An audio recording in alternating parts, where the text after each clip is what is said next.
হে everyone, আশা করছি তোমরা সকলে খুবই ভালো আছো আর আমরাও খুবই ভালো আছি। আজ যেহেতু সানডে তাই কিছু স্পেশাল তো বানাতেই হবে, তাই না?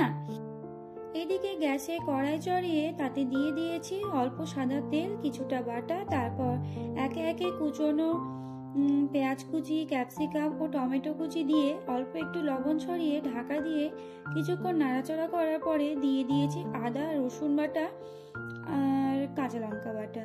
তারপর একটুখানি কষিয়ে নিয়ে দিয়ে দেব আগে থেকে সেদ্ধ করে রাখা 3টে আলু, 4টে গাজর আর একটা ফুলকপি।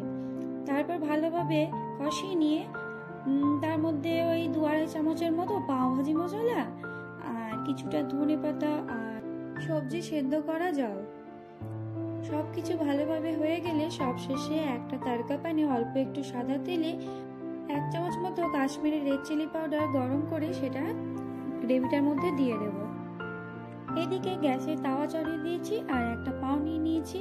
পাওটা ঠিক এরকম ভাবে কেটে নেব, দিয়ে বাটার দিয়ে ভালোভাবে পাওটা সেঁকে নিচ্ছি। আর এই যে তৈরি হয়ে গেল মুম্বাইয়ের ফেমাস স্ট্রিট ফুড পাও ভাজি। ভিডিওটি কেমন লেগেছে কমেন্ট করে অবশ্যই জানিও। সবাই ভালো থেকো, সুস্থ থেকো, আর দেখা হবে পরবর্তী মিনি ব্লগে।